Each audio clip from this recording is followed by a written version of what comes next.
আমার একেশ পাকিবে দন্ত নড়িবে সম্বল হবে মুরলাঠি। আমার একেশ পাকিবে দন্ত নড়িবে সম্বল হবে মুরলাঠি।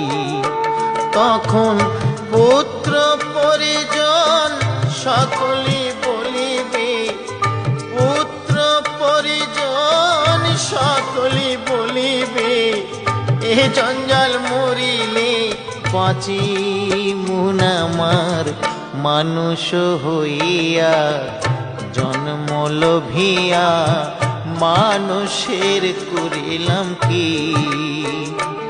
আমি মানুষ হইয়া জন্ম লোভিয়া মানুষের করিলাম কি।